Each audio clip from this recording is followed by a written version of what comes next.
Miss T, happy Black History Month. Thank you so much for speaking with me today. I'm interviewing today for our Black Women magazine and just seeing all that you have accomplished and achieved and helped so many people, careers be successful. I just honor you. I salute you. Talk about a woman of influence and impact. You define it all. Oh my gosh. Thank you for all that you do in the world. I have to start there.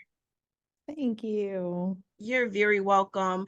Let's talk about Studio T, the origins of how it began. I know you're doing expansion. I want to know what that looks like now, but let's start from the beginning. How did Studio T come about and tell us all about it?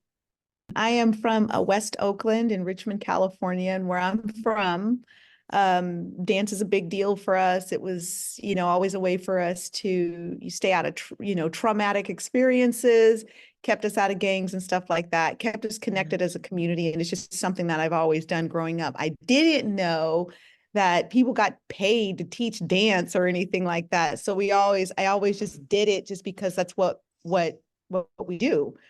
And so anyhow, I relocated to Sacramento and I noticed very quickly we had a lot of young people that we were losing. We were losing them to the streets.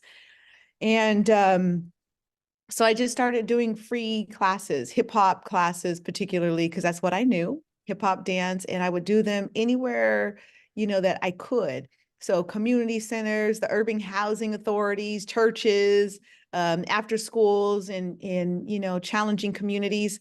And I would just keep showing up. And then before I knew it, there was about 70 kids with me and we're dancing outside in the heat. And I'm like, oh, maybe I should take this a little more seriously as a business. So I took a retirement from the phone company where I was a network engineer, and I took my savings, a second down on my house, and I started Studio T Arts, and it's been a tremendous history ever since that moment.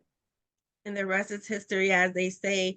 What went into the decision to expand and what does expansion look like?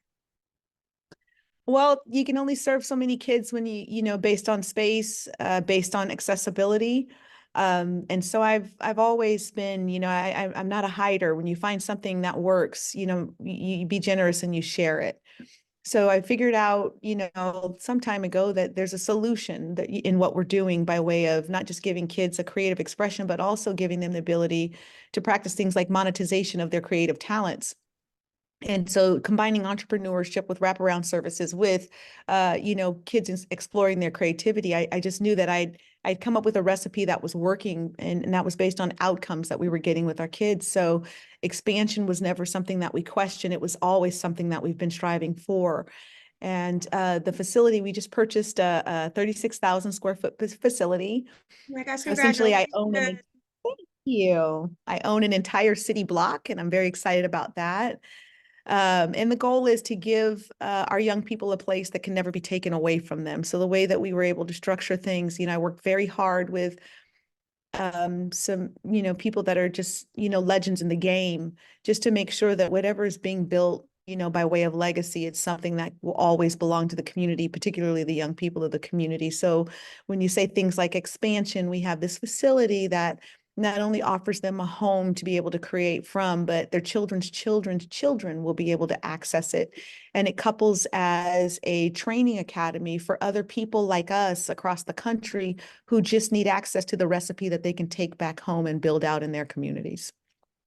What is a motto you live by, a certain saying that fulfills your legacy in the work that you do? Two, I would say often, is don't quit. There's no such thing. And the second one is, we're all public servants. And as long as we're, always remembering that we're here to serve other people, and it's in giving that you receive, it makes your path, your journey a lot easier. And I think that sometimes forget that, we were all designed to work with each other and for each other and not necessarily against each other. So just being ever mindful of that every day, that I'm a public servant. I know why I'm here. I know why I'm doing what I'm doing. I know why my life is. And that's so I can serve other people. Wow, you just have me speechless, Miss T. Oh my gosh. You have been recognized so many times. Forbes Culture 50 Champion, Women of the Year, Exceptional Women of Color. I go on and on and on. Is there anything you haven't accomplished yet that you aspire to do? Yes, international service. I'm working very hard on that, being able to scale to the point where we're not just serving people here in our country, but we're taking what's best of our country and taking it to other countries and helping other people be stronger, be better, and have access to opportunities. I know that, just the work that we're doing locally and some of the talks that we're in now for national expansion, what young people from other countries could do here in our country over a summer could provide for their families for an entire year. So just building programs and bridge programs that are more connective internationally so that, again, what we have that's special here is not only special here. And then beyond that, I don't think a ton, personally, because what I'm doing, I guess you could say professionally is it's very personal to me. So as long as people are winning in life and we're giving people a legitimate shot, whatever that looks like, scalability wise, or as far as what I haven't done yet, I'm still learning what I don't know. I'm very much a student, but the ultimate goal is to keep discovering new solutions to problems that have not yet been solved. Wow. Wow. Is there any programming that Studio T is doing during Black History Month? Yeah, I mean, Black history, we're Black history. Period. So Hmm. everything that we're doing is lending to Black history. I mean, if you think about it, I'm from and I say this, not to be, demeaning or derogatory in any way, but I'm from the hood. I'm from the ghetto. I'm a street kid, a welfare baby, just ghetto dance chick. And when you say things like making history, I've done things in my short lifetime that people, haven't done in multiple generations. So when you say things like making history, continuing to give people access to do things that I've been graced and gifted to do. God's been good to me. And Mm, so I think that, when you talk about Black history, it's not only recognizing the history that you're making, because we all are being gifted the opportunity to do that, but it's also recognizing the shoulders on which you stand. So yes, T is doing whatever T is doing, but T didn't even know that she had the capacity or the ability or the possibility of doing what she's doing if she didn't see people like her Aunt Linda and her mom, Yvonne, or Miss Debbie Allen on TV, or Poppin' Pete and Breakin'. Like these are all the people that really shape the person. So I think when I celebrate Black history, I always make sure that, I mean, I don't do it for a month. And I think that's where we kind of miss it sometimes is we pick a day or we pick a month when it should be a lifestyle celebrating the people that paid the price before you, that kicked down doors, that fought the fight, that were advocates for your future. And I think, when you say Black History Month, I just do Black history, period. And I'm intentional about being a part of it and celebrating it. And it's not a month, it's every day. yes, absolutely, Miss T. I wholeheartedly agree. Miss T, what is it about you that many people may not know outside of you being a business owner, a community leader, like a hidden talent you have there, any hobbies you have outside of your career? What's something they may not know about Miss T? Okay. I will, before I give you what they may not know as far as that fun business is concerned, I will offer that I don't know that people know that I'm really organically a shy person. So all this visibility is a bit of a thing for me. So I have to, be brave and fight my way front. So that's a thing. Most people are like, oh my gosh, you're so outspoken, or you do this or you do that. I'm like, yeah, but I enjoy my solitude right over here in the corner. And most often it's people like, Crystal say, Miss T, you got to do this interview. I'm like, yeah. So that's a thing. And then I would say hidden talents wise, was very impressed and inspired growing up by Sheila East. I'm a percussionist. A lot of people don't know that. I also enjoy watermelon licorice, Australian watermelon licorice. I have a slight addiction to it. Most people don't know that. I'm trying not to let that go public because I don't need that, but I really enjoy it tremendously. And then I would also offer, I am hyper addicted to, the word of God and the things of God and making sure that people have strong spirits. I think that's a background thing that doesn't always get the recognition that it deserves by way of its importance and, building people, building other humans. I think that if you have a strong spirit, then you can show up strong in the world. I think when there's some weakness interiorly, that's what causes people to do things that are not necessarily good for them. But, you know, I'm very much a student of that world, and it works for me. I just turned 50. I think the whole world knows that now. I have my kids. I'm a grandma. I'm very blessed in that respect. Um, I don't know. I think something that people don't know, maybe I just enjoy quiet times. I'm a fan of the beach, and I like looking for seashells. I harvest seashells from the Atlantic and Pacific Ocean. I think that's something that I find great joy and great peace in, but I don't broadcast much. Well, I love this. Oh my gosh. You are so sweet and humble and just inspirational. And I just adore you. Misty, I would love to know about this app. I understand that you have an app to, I do. can you talk about that? Thank you. Certainly. So I dabbled in edutech back in 2017. I didn't know what I was building in 2017 was preparing the world, education and kids and educators for 2020 when the whole world shut down. So I built a platform called Pass to Class, and I built it in response to one of our local school districts that just had tremendous budget issues, like severe budget issues, and they were laying off arts teachers and PE teachers, and our kids were really having a struggle with it, particularly the ones that were in the more trauma-informed communities. They need the arts. And so I was teaching at some of the school sites, and you know, there's a teacher there. She's 2 years away from retirement, heavy set Caucasian lady, and she's like, "Look, I'm heavy. I can't do this. The kids are, you know, they're mad. You know, she had a really challenging situation with, you know, fifth grade kids of color. Like, look, we're not square dancing, lady." And so it got violent. And so with tears in her eyes, she said, "Can you come every day?" And I said, "No, I can't come every day." And she says, "Well, do you have a DVD or something like that?" That's back in the day, 2017, we're still rocking DVDs. And so I said, "No, I don't." I didn't say no. She said, "Do you have a DVD?" And I said, "Yes, give me a week." And so I went back to, you know, my garage and, you know, a church, a room in one of our local churches. And I put my cell phone on a tripod, and I just started recording instructional videos.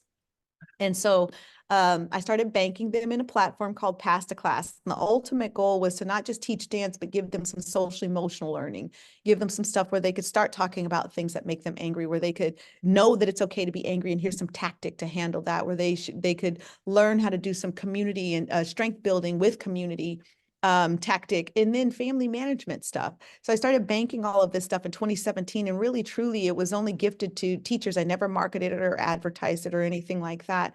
But I had hundreds of videos, hundreds and hundreds of hours worth of content that just kind of sat there. And then all the world shut down, and I started getting calls from teachers like, "Okay, school shut down, but we were not prepared for this.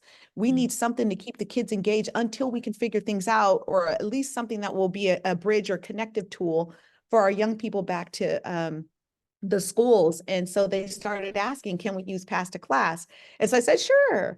And then all of a sudden we started getting calls from other counties, other states, other cities in other states saying, "Hey, can we buy a license?" And I'm like, "Buy a license?" I didn't even, like, I built it as a gift to help out a, you know, a school system, particularly a teacher in a school district that was struggling.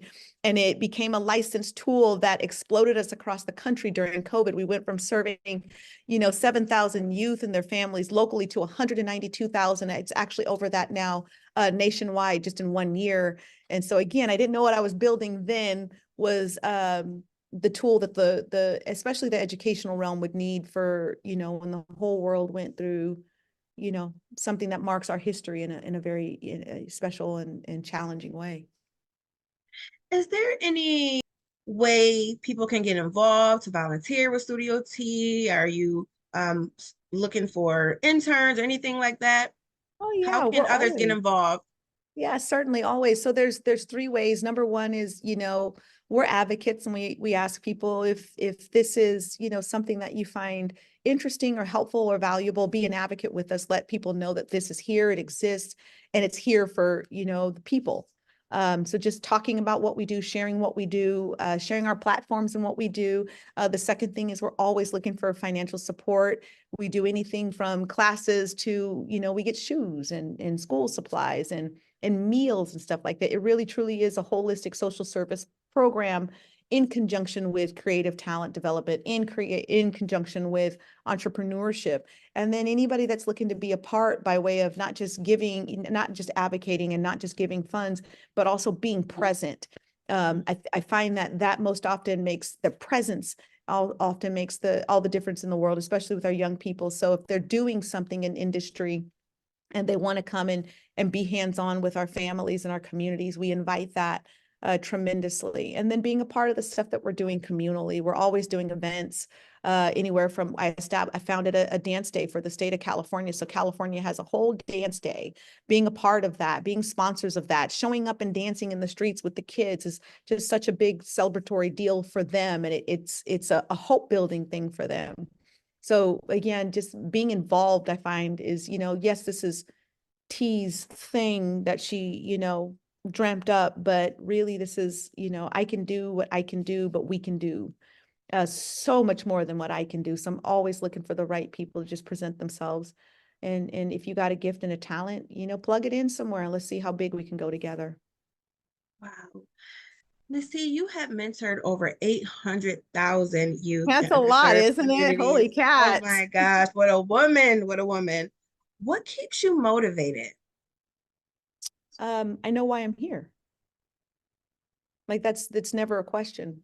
Like I know why I'm here. And I think that, sometimes people don't take the time to gain the fullness of understanding of why the creator created them, especially for this time. And so I know why I'm here. I know what my mission is. I know, that there are people that are counting on the fact that T has to show up every day and invest. So I never question, being motivated or being present or doing. It's just it's who I am and it's what I do. So and I enjoy it. I enjoy the challenge. I enjoy the love. I enjoy seeing people, live the lives that they dream about. I think that everybody should at least be gifted with the opportunity to have access to that. So as long as I can keep showing up and being some part of that, it's all worth waking up. It's all worth every breath. It's all worth every challenge. It's all worth the stretch. It's all worth, things that look difficult to people are just part of the process for me. So as long as I can continue to show up in people's lives and it makes life better for them, motivation is a non-issue. I know why I'm here. A non-issue. That is so beautiful.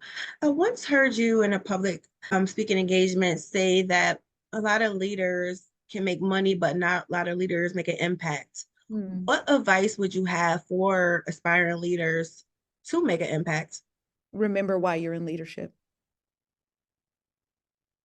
If you are a leader, that means you're supposed to be leading. And you can't effectively lead anybody if you are not connected to them, if there's not a trust relationship between you and the people that are following you. And I find that most often a lot of people are in leadership positions and they're guiding people in the wrong direction. So if you are not being intentional about seeing people, about hearing people, about taking somebody's hand and literally walking through a difficult process, then I think that points to some frailty or some lack of integrity, a lack of integrity in your leadership ability. And so my recommendation is, know that you're in public service if you have a leadership role and the people are not there for you, you're there for them. And that never changes. I know we touched on the expansion, we touched on the app. Is there anything else Studio T is working on or, have in the works that you want to touch on? Yeah. So is we have programs, but our programs produce employees. So a lot of the people that are leading this charge with me are actually products of the program.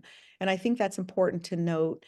We also in the process of starting phase 2 of our capital campaigns and development of our facilities. And so just getting people excited and ready for them to be able to experience a lot of the opportunity by way of building their own podcast, dance, music, beat making, culinary arts, um, being able to be a part of not just construction aspects of things, but being able to get in here and use the space. So I'm excited about, that process starting.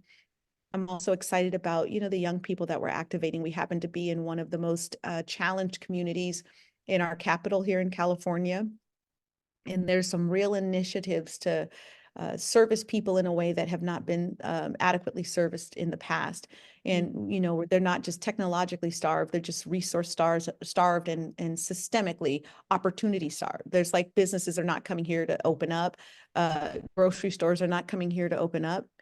Banks are not here, you know, to open up. So there's a lot of deficit in this community. So I think for us, not only building something that will change how people see their way of serving and supporting and providing and developing people in communities that are deficited. I'm looking forward to just getting some outcomes of people being present here and this being fully realized, and then people seeing that maybe we don't need a welfare line. Maybe we don't need, you know, free things. Maybe we just need the ability or the opportunity or help empowering people to produce for themselves and just watch the landscapes change.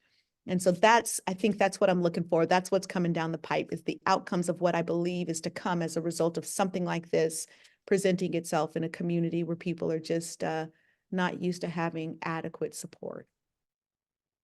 Lastly, Ms. T, I would ask you, in 3 words, how would you describe Studio T, the initiatives and programming? How would you describe it in 3 words?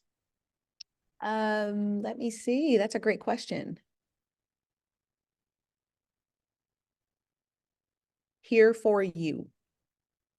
Here for you. Wow. Here for you. Always ready. Never, ever quit. Always ready, never ever quit. I love that. Oh my gosh, Miss T, I just adore you. I told you I was just so excited to speak with you today. I'm just deeply inspired. And Crystal, I just want to thank you as well for connecting us today. You are so deserving of all the recognition, but speaking with you, I can sense that you feel it's not about you because you have impacted so many lives. You are very selfless with what you do. And I'm moved. I'm truly moved. And I just appreciate what you're doing throughout the world. And I just wish you all the best and continued success. Thank you so much for your time today. Thank you very much. You're so kind. You're making me over here. You're so kind. Thank you. Thank you Again, so much. it's a pleasure to chat with you, a pleasure to know that there's other people out there doing tremendous work to help people's voices be heard, narratives be shifted in a way that people understand that there are good things in this world. So thank you for doing this. It's an honor and a pleasure.